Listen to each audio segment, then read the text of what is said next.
want to train like a professional athlete, to be the best I can be, to offer the animals the most merciful death I can.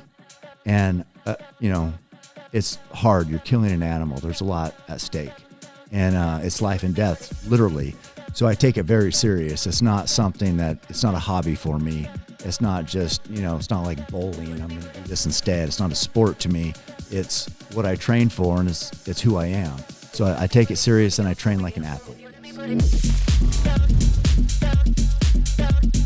All right.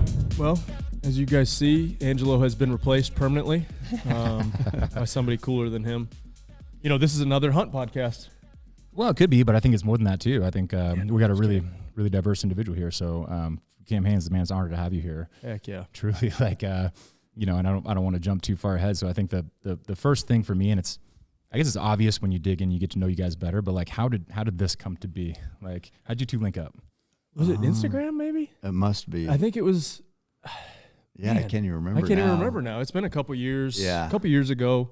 I think I reached out, just kind of DM'd that we were elk hunting or something, and we shared back and forth about Gunnison, and you were like, you'd hunted there before, and we kind of, through the years, I'd basically tell him every time that I didn't kill anything, and he basically just encouraged me, hey, it's a long road, it's not something that it's going to happen overnight, and so we stuck with it, and then I think the real connection was last year when I killed that one. He was fired up for us. Yes. Yeah. And so was it February?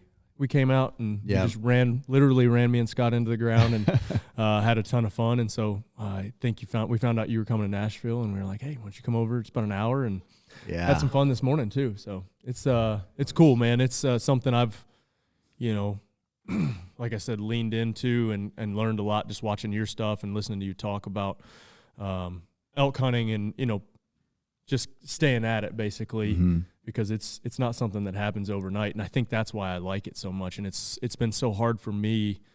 I wouldn't say that in every aspect of life you can work harder and have better results. Elk hunting's been the one thing that we've worked as hard as we could every time, and then you still got to learn, and there's some things you got to pick up on. And even this year in archery, we had one which was really cool to have one so close and then get away. Heartbreaking too. Heartbreaking at the same time, but there was a little bit of a moral victory there too. So just want to say thanks. So inspiring all of us. And like I was telling you, I've introduced you to a bunch of people as we've gone and said, you've gotten you got me into elk hunting, and I've gotten them into elk hunting. And so now it's to see your reach through, you probably don't think about it, and I don't think about it in fitness wise, but it's been a cool thing to see. Yeah, it's for me it was, I'd watch. I've never even done CrossFit at all, but I'd watch the games. It's kind of like I never did the Tour de France, or I never biked, but I'd love watching because of Lance. And so you were like this icon in CrossFit. So even though I didn't do it, I'd watch it. And then when you got started or interested in hunting, that was a cool thing as a hunter. A lifelong hunter. I'm like, oh my God, here we got this stud household name everybody knows, getting into what I do. And so that was exciting. But you're right. It's hunting is, it's not something that, I worked my ass off, I'm going to have success. I mean, you can work your ass off and it's going to help. It could help. Doesn't guarantee anything. It's like I've had my heart broke so many times, and I'm told myself, nobody's working harder than me. Nobody. And it doesn't matter though.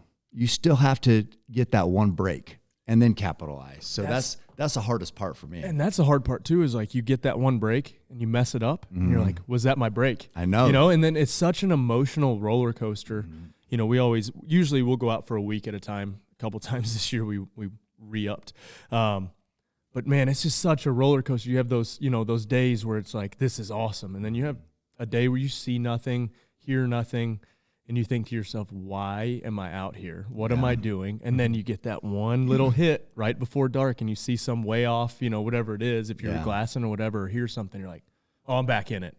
And so you can't, it's hard to explain to people the emotional roller coaster that goes into it as well. Not just the physical. I mean, the physical, obviously, what's going to go into it, but the emotional roller coaster. And so that's something that, we've had to, not spiral at times. You're like, man, what are we doing? And so, and also to your point, you have done CrossFit now. You did CrossFit workout just a minute ago. So that was a CrossFit workout. That's what we, it was brutal. That's a little bit of an interval style CrossFit workout though. So you did one. So now you can never say that again. No, I can't. Well, can I ask the question, when you say that, because obviously you run long distances, you lift heavy weights, and like at its core, your goal is just being very functional in the wilderness. Do you mean like, there's no opposition necessarily to the methodology, or is it more like it's just not really how I've traditionally trained? Is that, yeah, I mean, I've never done, followed a WOD. Or, right. You guys, you have your workout of the day. I've never done anything like that. And there's another guy, Dan Staten. He's you've been on his podcast.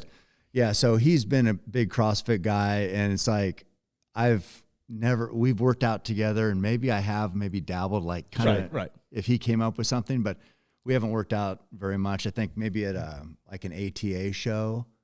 So maybe I've done something similar today. Yeah, absolutely. But no, I'm not opposed to it at all. Yeah. It's just, if I could choose, I'm going to be outside running in the rain. Love that. In the mud. Yeah, heck yeah. And I'm energized when I'm out from under fluorescent lights. When I can get outside, get some natural light, that's where I feel at peace. So that's what I love to do. Yeah. And it's like, so if I'm going to choose, it's always going to be outside. I love that. But yeah, I'm not opposed to it. Yeah. Today was great because it's a test, and I love testing myself and doing new things. And if I was around you guys, I'd probably do it often. Right. But I'm not. So there's no peer pressure like Rich peer pressure. I'm pretty good at peer pressure. I showed up today like with jeans and boots on. I saw you walk in, and I'm like, hopefully this will like.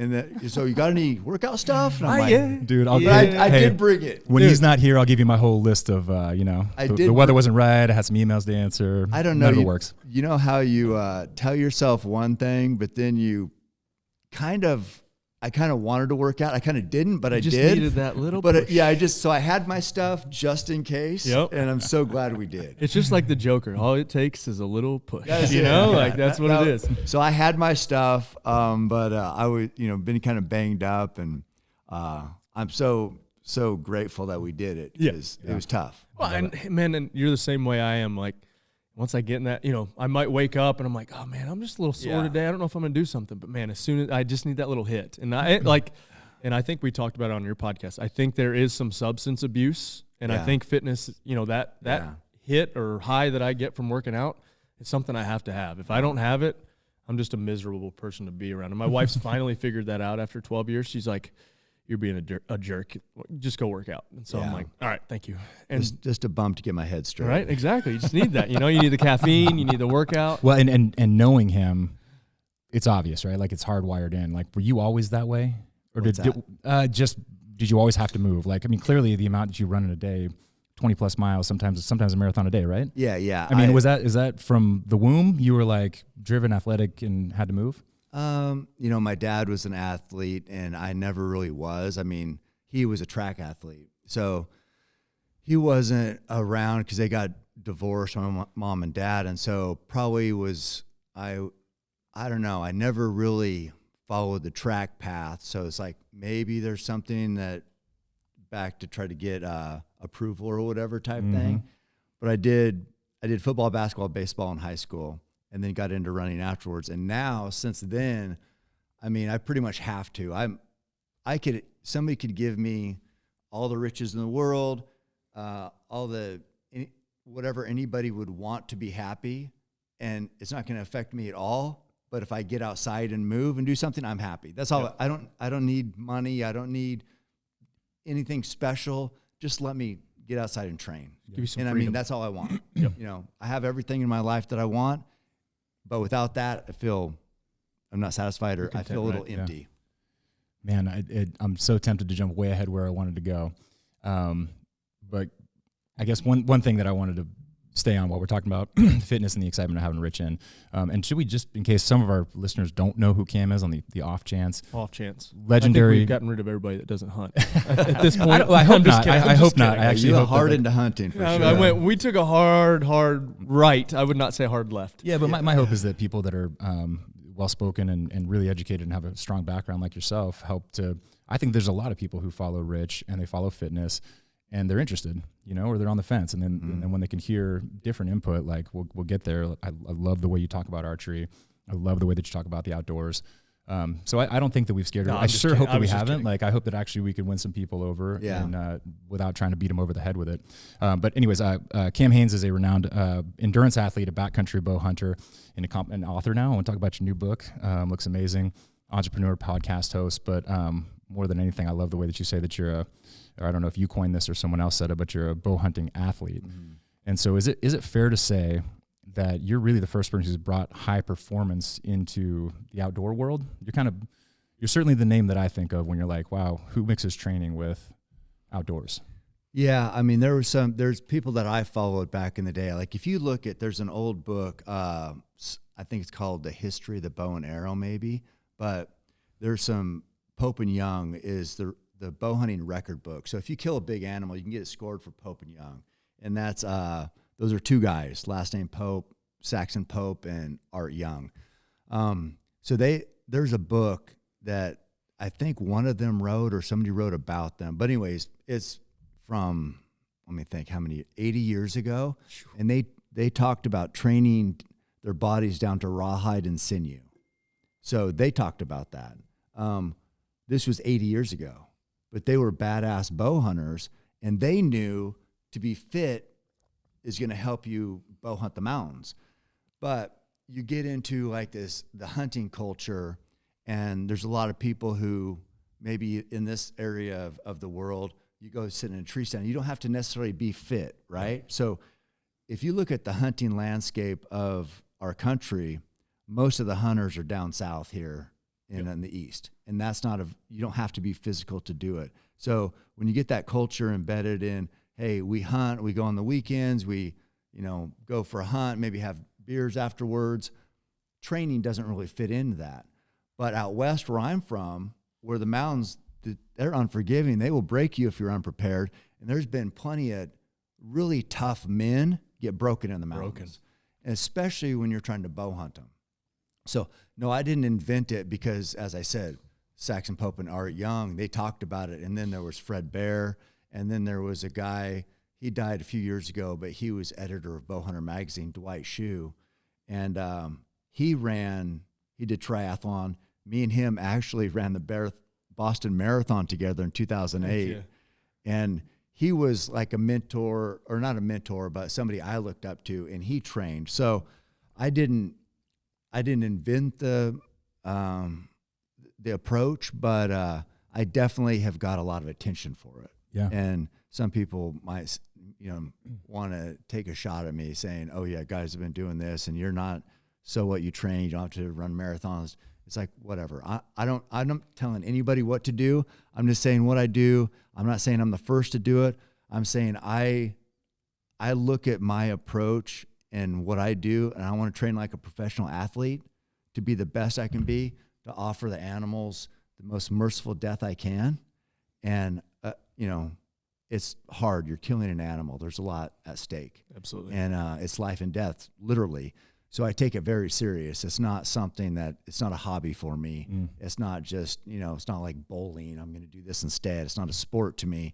It's what I train for, and it's who I am. So I take it serious, and I train like an athlete, yes. I'll say it was pretty cool when we went out there, everybody, we got back and people are like, does he actually run that much? Is he, I see it on Instagram. Is it just highlights? And I was like, the dude can run. It was impressive how much and how fast, and the best part was, I think it was at breakfast. I'm like, so how'd you get into running? And basically you said that there was a unit that you hunted that it was like 36 miles to get to the back of it. And you wanted to get back to the back of it in a day.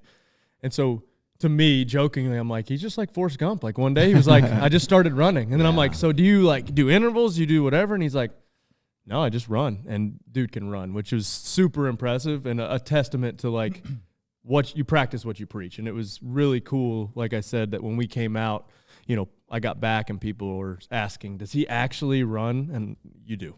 It was impressive. And be honest, were you more impressed by Rich or his cameraman who lugged all of his equipment Scott, around? for sure. Scott running and icicles forming on his hat. Yeah, that was sweet. You went the whole way, didn't you? Oh, he ran the whole way with the camera. No, he did great. It was, that was a test for sure. Yeah. We don't get terrible weather, but we got some weather, and we did a few different peaks. 20 miles. It was legit.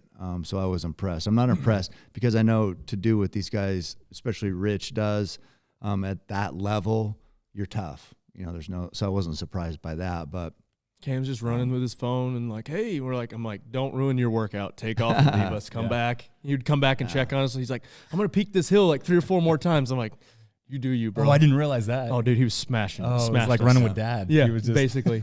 Me and Scott I'm dying. it was, so, you know, to your point that you mentioned, that unit that I hunted is 30 miles by 60 miles. That's what it and was. I first went back there and I got my butt kicked. It was so overwhelming because you're back there and, you know, we're so used to being around people and having access. And if you ever want to talk to somebody, you can always, somebody's there, or you can look at somebody so you feel like you're not alone. In the mountains, you're alone. And what I would do, I would hunt by myself. So it was like a huge physical and mental test. And I was at a place where nobody knew me, nobody cared about me, nobody, if I did kill something, they would make excuses. They'd say I poached it or I shot it with a rifle. And sorry to interrupt, just set the scene. Like, when are we talking? 20 years ago? How long? Like, how long ago are we talking? Oh, 30. Okay. Yeah. And so I really had no identity. I was, you know, kind of drinking too much and wanted to be a bow hunter, but wasn't that serious. But I realized when I went to the mountains, if I trained and I was tougher than other men, I had an advantage over everyone. So where in normal life, I was the bottom of the barrel. Everybody's above me. I didn't make any money. I didn't know anybody. Didn't have any respect. But I'm like, well, in the mountains now, I can call the shots. So now people are like, I can go where I want to go. Nobody can tell me what to do. Nobody can eliminate this opportunity from me because, no, this isn't for people like you. I can create my own destiny. So I was like, oh my God, I can. So if I train, I can do whatever I want back here. I can hunt 30 miles by 60. I can hunt this whole country. And if it works out right, kill a bull. And I did. And I killed a big 6-point bull in 1997 and by myself 12 miles in. And it was like, it felt like this is what I'm supposed to do. That wasn't my first bull. This is my first big bull by myself in the wilderness. That's awesome. And it changed everything. And I'm like, I can do anything. I did this, which I didn't think I could. I overcame all this, all these whatever. And now it's like, I can kill a big bull by myself in the wilderness. And it changed my life pretty much. So, what should you be eating to reach your goals? The experts at RP Strength have it down to a science. Answer a few questions about your goals, activity level, and lifestyle, and the RP Diet app takes care of the rest. Get a year of nutrition help from RP Strength and RP Diet app for only $89.99 at www.rp.app/code/Froning. Did that come before endurance sports? yeah. Okay, so endurance sports kind of came later as a different My challenge. first ultra was 2005, and that was, as I said, 1997. Right. Okay. So I just started doing like half marathons. Then I did my first marathon, I think, in 2002. I got third in that. So, but I was 32 or 34, so I was older. But I'm like, got third in that, and I felt, 6-minute miles. I'm like, feeling pretty good. Then I heard about these ultra marathons, and I go, God, these guys run 30 miles in the mountains. So I did it. It was hardest thing I ever did. It took me over 5 hours. And when I finished that race, there's these 4 other guys that were running backwards up the course. And it was kind of like what you said, I was running back and forth. Well, I finished this, and there are 4 guys running back, and I get to the finish, and I finally, once I got some calories in and started feeling better, I said, hey, I saw these four runners. They're running backwards. And they said, oh, yeah, those guys are getting ready for Western, so they're doubling it today. They're running backwards, running 31 and then back 31, so 60. I go, 62 miles today? They said, yeah. I said, what's Western? And they go, Western State's 100. And I had never heard of a 100-mile ultra. I thought 50K, a 31-mile race, was like, unattainable. Yeah. You've got a mental illness. I didn't know humans did it. And then I'm like, 100 miles? And so Western States, just to sum it up real quick, it was a horse race, and they still do it. It's called the Tevis Cup. and it's in Auburn, California. But the same goal with horses is you're on your horse, you go, it's an endurance race, which is hard on a rider even. 100 miles. I don't know if you've ever ridden a horse, but your ass after 5 miles is, but anyway, so they do 100 miles, and Gordon Ainsley was in this race. His horse came up lame, and he ran and finished the Tevis Cup. So then he says, well, maybe I should start a foot race. And that was in 1974. That's cool. And so that's the most famous 100-mile race now in the U.S., or the longest standing, I think. And so those guys were getting ready for that. And so then all of a sudden that was my goal. But anyway, long answer to that. But, I love it. But it was bow hunting started way before. And then I felt like I could become a better bow hunter by having this crazy endurance. Yeah. Mm-hmm. You're not so much of a runner, but like it almost feels like you're. By the way, I'm glad you got a second water. I don't need one. Thanks. I was pretty thirsty. You want some? No, you're good. You're good. And this one. You did work out before this, bro. This is the first time you've worked out with us in a while. Yeah, I should have done what Cam tried to do and just kept. I should have worn jeans to work today. Should never entered that damn gym. Rory's like, hey, what time you guys working out? Yeah. So I know when when we not to texted show yesterday, up. and I was like, "What time you guys working out?" I'm busy at that time. Yeah, well, you killed it. Rory's today. like a 5 a.m.er though. Like he gets up. I train at 5 can't a.m. do the train at 5 a.m. thing. That's just not my DNA. Well, you did. I mean, I couldn't. I was broken. You guys were doing good. That was a fairly groove pitch for me. Like if we can do intervals and machine, yeah, machine, big guy, and then push a heavy sled. Like this morning was box jumps and power cleans, and I'm like, you smashed that. I feel good about that. Yeah. Anything under 2 minutes, let's go. you want me to go run with you in the mountains? I'll come back and check on me the next day. Yeah. So we're talking about you getting into mountain biking. It seems to me it just happened this way, but that really kind of overlays your really hard push into hunting. Yeah, and that was kind of a cool thing this year, and why I'm going to continue to do Leadville is I feel like it is a good preparation for the mountains. Mm-hmm. I'm doing a ton of climbing. I showed you how I kind of train here, where I train here. I didn't get to. You won't get to see the trails today, but maybe next time you come back, we've got 7 miles of trails, and the neighbor up here has given us access to he's got another 30 or 40 miles out in trails, and we just got to clear them. And so just climbing this mountain back and forth, and it is a little bit monotonous, but that's part of the grind too. And so there's a mental and physical. Like the hard part for me is running on the left knee where I tore that meniscus. There's just not a ton of cushion. And so running wears on me a little bit. I've actually been doing a little bit more of it kind of with this barefoot style shoe. It has helped. But man, it transitions well into us preparing for the mountains. Me and Scott this year, we've done a ton of Stairmaster, a ton of biking, a ton of sled pulling, a ton of just lower body smash type workouts like we did today.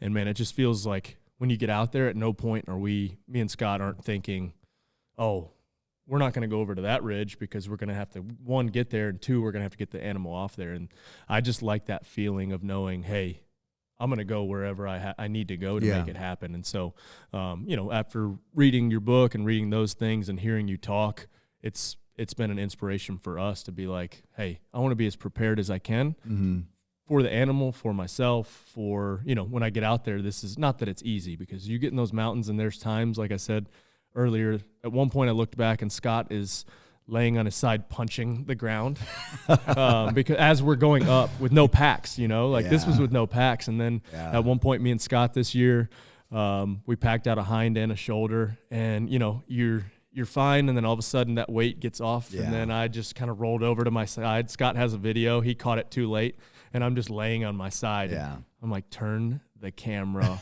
off. And he's like, no, people need to see how hard this is. And then you've got to get up with 100 pounds, 110 pounds on your back, and you're just like, all right, now what do I get it here? And so, but that's the fun part, man. That's the part that I look forward to, is once you get that meat on your back and you got to get out and you're prepared. It's like, we got that bear up at the top of those woods, and you're like, I know we're going to get this thing out, but can't believe you guys packed that whole thing. It was, I mean, that was a big boar, awesome bear.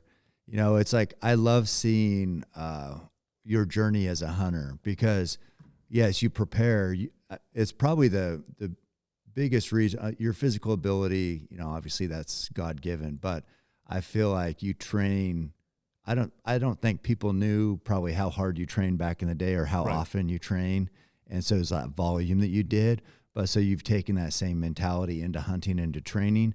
But the key with hunting is, yes, you get your body, but then it's time in the woods too. And that's it's hard to make up that time without, you can't simulate that. No. So being out in the mountains, you were there archery hunting, you went back for the cow hunt, you did the bear hunt, all those, looking at an animal, reading the animal's body language, planning a stalk. I think you mentioned just offhand this morning, landmarks. A lot of people make mistakes by not picking good landmarks. So they get over there, everything changes because that perspective from a half mile away, you get there and you're just like, God, this doesn't look anything like what I was looking at before. So that key thing about picking a good landmark to go by to where that animal would be for a reference point. All those, reading just watching the wind, it's behavior, tendencies of animals, travel routes, escape routes, all that. It takes years. It has. It takes years. It has. I mean, and it's like the more often you can do it, like you killing this doe down here the other day. So yeah, you're in the woods, and it's like you gain something every single time. Even if you're not killing an animal, you're watching an animal, and you're watching how that animal reacts and carries itself and how it behaves. All that is like, it's all a win. I just took my son out, Truett, who did the pull-ups, and he hasn't hunted a ton. I exposed him to it early, but he rifle hunts, but he's done both actually, but this is a rifle hunt. Just finding the animal in the scope. That's even a crazy thing to think about. Because landmarks. It's site acquisition. So especially if people have that scope turned up. People that don't know, Yep. These scopes magnify, so you can have like a 3 to 12 power scope. If you have it turned up on 12, that field of view is small, so you got to be pointing right at the animal. If you're off by a couple feet, you can't. Then you're like going like this everywhere. So he had a few opportunities that good deer couldn't find them in time, and so just site acquisition on that. But that's all just reps. Hunting. People look at it from afar or without the experience, and they think, oh, you're going out there and you're just basically murdering an animal with a high-power rifle. And it's like, I bow hunt, but it's not quite that easy. It's not as easy as... There's a lot to it. Exactly. There's a lot has to happen. Everything has to happen. Yeah. That's what people don't understand. These animals, that's their domain. They know if something's out of place, a rock's out of place, anything. And, I've read tons of magazines, read books. I've done these, outdoor class. If you've seen any of their stuff, they've got kind of modules. Yeah. Remy does some stuff with them, and I've watched all of those. But until you get in the woods, until you screw it up, you really need to screw it up before you learn. Like I said, we learned a ton this year in archery. It's probably the best year we've had in archery and the worst year we've had, because we had 2-3 really opportunities within shooting range and just didn't make a move or made a move too late, or things just didn't line up the way they needed to. I don't know if I told you I had a spike at 7 yards. Yeah, thinking there was a bigger bull coming, and so I was on full draw on this spike for 7 minutes, and by the end of it, I'm doing 7 minutes. Yeah, and so that's a long time. When it happened, there was a legal 4x, and at that point I'm shooting whatever's legal, right? Yeah, and so it's thrashing, and I see his head. He puts his head down. Well, at that point, I see a shadow. So I've got this perfect shooting lane, and thinking that's him, Spike walks out. Was it a 3-point or better unit? Yeah, it was a 3-point or better. Okay. And this Spike just stares at me for 7 minutes, 6 minutes, 7 minutes. And at some point, he puts his head down so I could rest it on my bino case at least. And then he puts his head down and kind of just is feeding downhill. So I, put the arrow back. And then this 6x comes up, blows him out and that 4x, but then stands right behind a tree. Oh. And you're just like... Yeah. So, but it's like highest of highs, full on shakes, and then lowest of lows in 2 minutes. And you're just like, dang. You know? But that's what keeps you coming back. It's like people say, I don't play golf, but people that say golf, that one good shot keeps you coming back. Yeah. So it's, I definitely know people don't realize how hard it is and how emotionally invested you are. Because hunting is something that when you're passionate about it, you train all year for it. And then it comes down to maybe that one opportunity that, as we talked about earlier, was that it? Was it? It might be. Might be it. and so it doesn't happen. And then you're 365 more days till the next potential opportunity. So there's not many things in life that you can work so hard, think about so much, and then it may or may not happen. Yeah. You know, and it's another reason why, you know, I see the criticism you get. You know, you killed a bear, you're happy. You've been on this journey, ups and downs, and so you achieved your goal. Mm-hmm. Anybody who achieves a goal, they're happy about it, right? Especially if they're that invested in it. And so you're there, for it. you're smiling. So somebody from the outside be like, why is this guy smiling? He just killed an animal. What's happy about that? But it's because of that journey. And when you work that hard and then you post a picture of your achievement and then you're reading all this negativity because you're so invested, it hurts. Yeah. It's just like, this means so much to me. You're judging this whole, everything about me, everything about who I am off this one picture, a snapshot in time, a second in time. Mm-hmm. And all these feelings that you have negatively about me are based on this when you don't know what I've been through to get to this point. So it's, that people say, don't read comments, ignore the negativity. But when you care that much about something, it's hard to ignore it. It's interesting. I've heard you say that in other interviews as well. And so and it still eats at you when you have, because I figure you got a lot of skin in the game at this point. You probably had all those conversations in every different way and iteration that you possibly could. But does it still bug you? I don't know. Or I guess maybe a better question is why does it bug you? Is it because you want them to understand? I know you said, look, I'm here doing my own thing. I'm not telling anybody else how to live their life or how to do it. Does it bother you because you want them to understand or just because they're being so negative? People say it doesn't, negativity doesn't bother them I don't know how honest they're being. I think we're humans who likes to be trashed. Yeah. Trashed. Nobody likes that. What's weird about social media is you can have millions of people who don't know anything about you weigh in on you. Mm-hmm. So you need to be able to separate that. It's not like, your mom's calling you a POS. Right. It's like some guy you are never going to meet ever, maybe in some other country. So it's like, does it mean as much? No. But it's still a little. Does it suck to read a little bit? Yeah. So it's, but also I think I try to use it for a positive and just say, no matter how good you do or how righteous you think your journey is, there's some people who still not good enough for them. Right. That's okay. Yeah, and that's okay. That's life. Yeah. The hard part for me was on some of the comments. Luckily, I don't have Instagram on my phone. I can't go through. These guys would fill me in on some of them, and my wife was very invested in them because she doesn't like to see people bash me, and she was in the post, so she was getting some of the hate, which drives me crazy. Come at me, do not come at my wife. She didn't do anything. Yeah, you signed up for it. And so exactly, I can wear it. I say give her hell. She's a savage. She is a savage. She can take care of herself.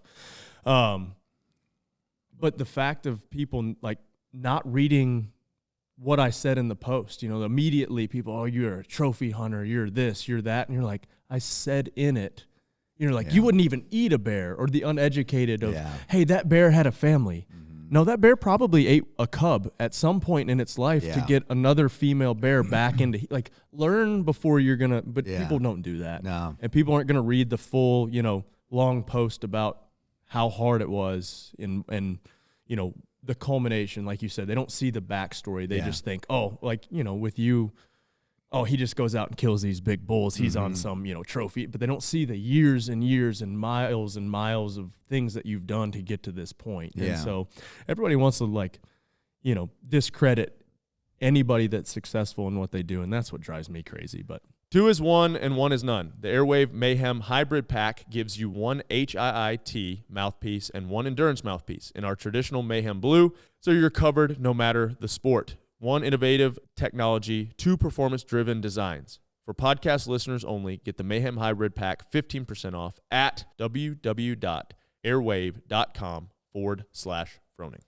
What I do, just because, there are a lot of, I don't know. So I I think I don't know what the time period is, but if I look at my insights on my phone, 35 million people might come to my page. There's only 14 million hunters in the United States. So I got to think, well, there's 20 million people roughly who don't hunt. So they don't get this, right? So what I do before I ever show me with the animal, I always show the country, the journey, then I show the meat.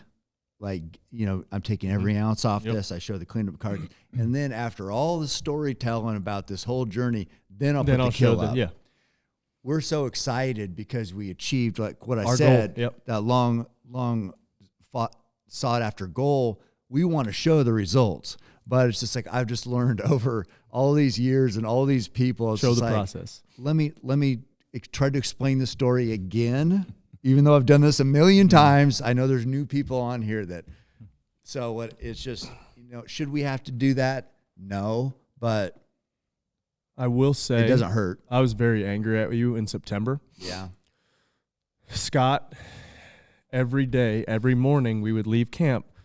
Scott would tell me what you had killed that day. And then we would come home and you'd killed something else. Yeah. And we had all 3 of those tags in that same. Scott's like, man, can you imagine if we do the same?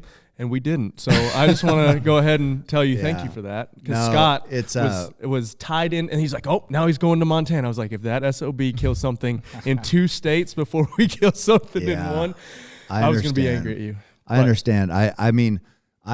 So I've been doing this a long time. Yeah. I started public land, like I said, that wilderness hunt. It's really hard there. I've, been at this for 35 years now. So it's like, where I'm hunting is like the best elk country in the world. You deserve it. Well, I'm just, and it. It's hard to compare the two. Yeah. I'm just giving you credit. I know we're men, we're hunters. That's what we do. I get it. But, I understand because I remember I had a hard time killing my first 6x6 bull, which is what I said. I still have not. I've got 2 5x6s. That's great. Those are great bulls. Those are good bulls. But there's this guy back home. He killed 6x6 or bigger for like 13 years in a row. And I'm just like, I freaking hate this guy. I hate this guy. It's Jim Carter was his name. And it's like, I can't kill one and he can do it every single year. So it's just, it's hot.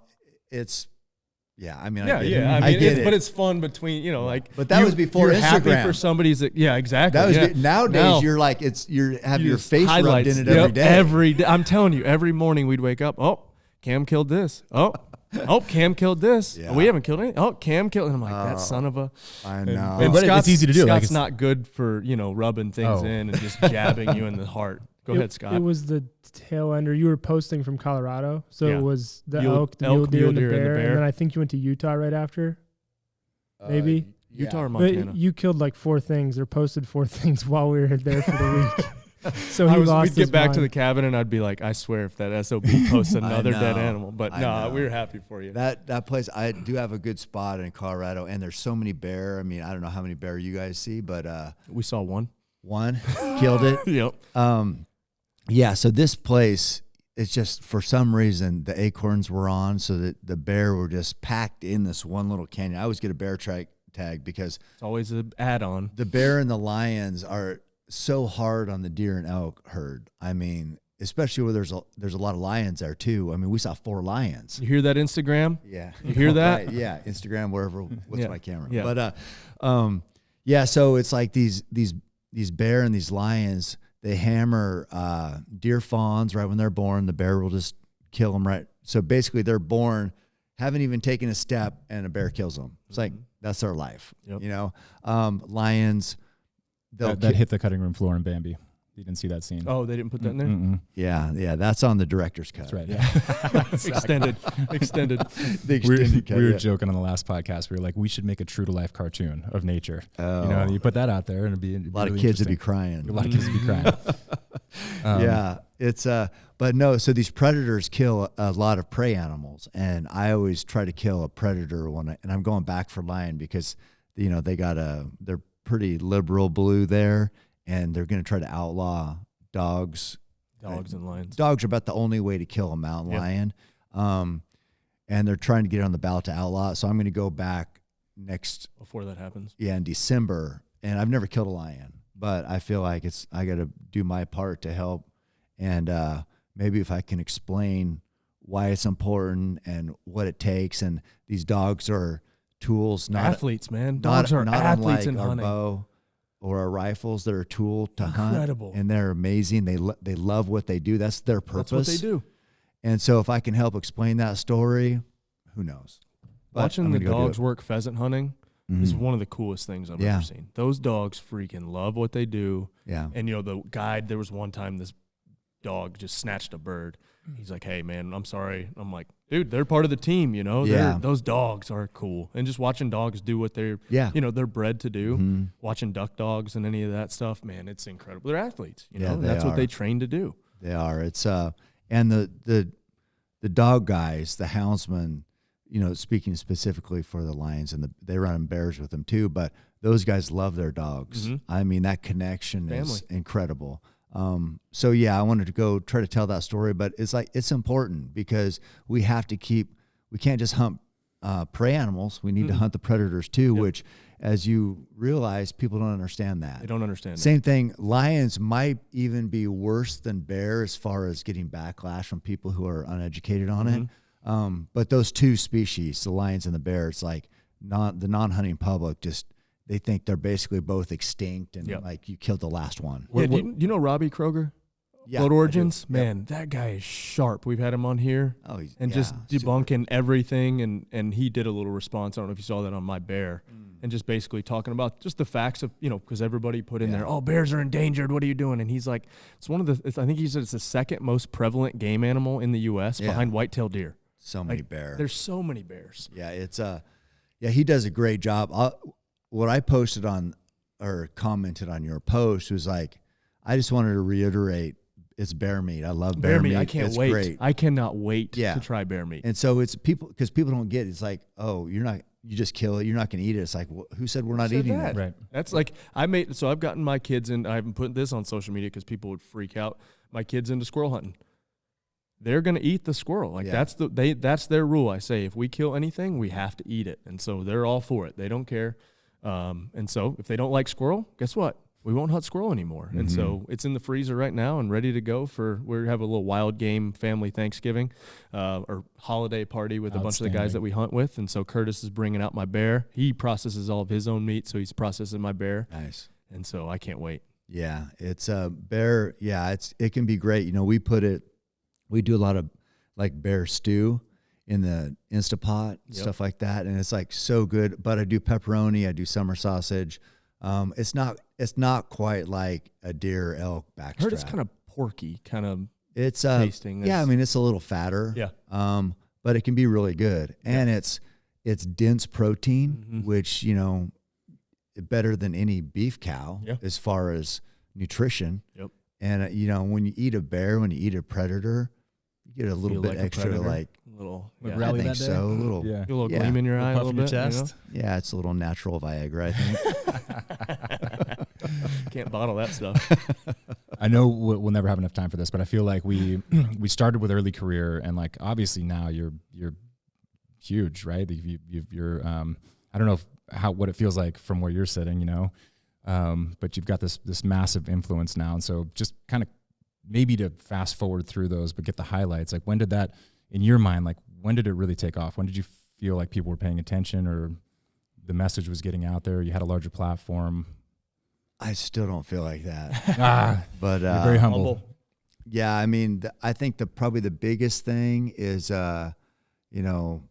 becoming friends with Rogan. And it's if I never felt like I deserved to be on there even one time. He has like the most brilliant people in the world, the most, stimulating personalities, the larger than life figures, and then a bow hunter. It's like, which one doesn't fit? More than just a bow hunter. So, he sent out a tweet, I think in 2014, and I took him down a bow like I like to do. And I said, hey, you want to go on a bear hunt? So since then, we went on a bear hunt. He killed his first bear up in Alberta, got tons of backlash.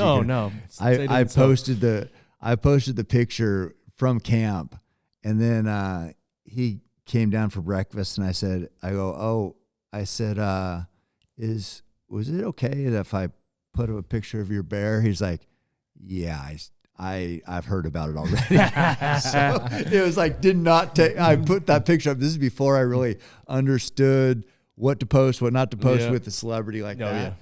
Anyway, he got, it's still out there and getting hammered negativity. But yeah, so that pretty much changed. I had books before that. My backcountry bow hunting book was out before that. And so I had articles too I was writing for Eastman's. Yep. I was editor for the Eastman's Bow Hunting magazine. So yeah, it started to go up, but that really, I would say, put me over. Just because he reaches so many people outside of our circle. Right. And, and if you can get on there and you talk for 3 hours about, if somebody's open-minded and they hear the passion, all people really care about is, or me, if somebody is passionate about what they do, it's interesting to hear about. I don't care what it is. It could be, I watch cooking videos. I don't cook at all. I don't give a shit about cooking. And I'm watching this girl like make up this amazing thing, but she's good at it. Yeah, heck yeah. So when I was on there talking about my passion for bow hunting, if somebody's open-minded, they're like, that seems pretty interesting. So I want to find out. I don't think people don't go into that podcast if they're tremendously biased. Or they won't last long, right? Like he does a fantastic job. He's pretty open-minded himself. It all out, yeah. Yeah, that's his thing. Is he's curious. Yep. And that's why he's so good at what he does. He can talk to anybody and just be, fascinated with their journey and ask, questions that kind of unveil what makes them tick. So his listeners kind of take on that same persona. So it's helped me out. And now, I said I had the shoulder thing. So he goes, oh, I'll hook you up, get you some stem cells, and let's do a podcast on Friday. So now it's like, I think this will be maybe, I've been on there 16 or 17 times. And it's like, he said that, and I'm like, God, does he really want me? I really don't think he needs to have me on here again, but it's like the largest media platform in the world. Yeah. So you said that kind of 2014 becoming friends with Joe helped. Yeah. And you were still like working a 9 to 5. Is that correct? Yeah. I just retired a year ago. Yeah. So I think that's a mistake that people make with any whether it's like Rich in fitness or you, they're like, oh, he's whatever, he had a cheat code or something, or it happened for him overnight. Yeah. But like you grinded it out for a long time. Yeah. And that was just the best job. I didn't even think I deserved somebody like me, some small town guy who drank too much and was kind of a loser, probably deserved a job maybe at a mill. It's like that was kind of my goal. It was like, people make pretty good living there, or maybe, if you get a job at the local municipality, that's a job you can count on, you're going to have forever. Right. And so I got that, I was on the construction crew first, and then I was the buyer for 20 years. Probably didn't even deserve that, but I'm good with numbers. So it's like worked out. Then I was a superintendent. So it's like that I didn't deserve hardly any of those opportunities. And now I'm supposed to quit this job, that's better than any job somebody like me deserves. How could I quit it? So I couldn't. That's why I stuck it out till a year ago, because I'm like, no, all this other stuff is people are going to figure me out and say, this guy's a fraud, poser, get back to your normal life. And I'd be like, okay, I got my normal life. I'm good.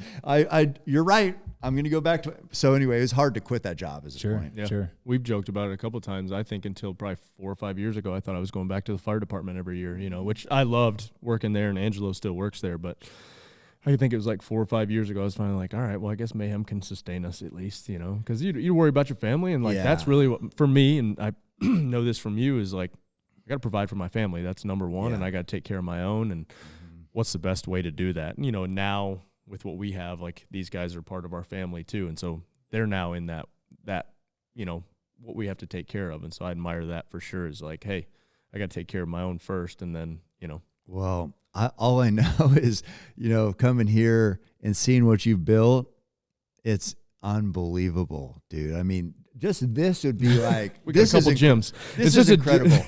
But where we trained this morning, it's it's unreal what you have, what you've this team and this life you've created for yourself based on fitness. And passion. Man, it's what I always tell people is so like, much respect. I've had a good group of people, like all you guys, you see these guys here and you see everywhere we go, like everybody you met this morning is part of that team. And as lame as it sounds and everyone wants to, it really does take a team. And there's no, like, I had the kind of influence and the platform, and these guys come around and kind of clean it up and make it, I'm like, hey, I got this idea. And they're like, I don't know about that one. And I'm like, make it happen. And they make it happen. So it's, man, you can't do it without good people behind you. So, well, a beautiful home, beautiful facility, a great team, a beautiful family.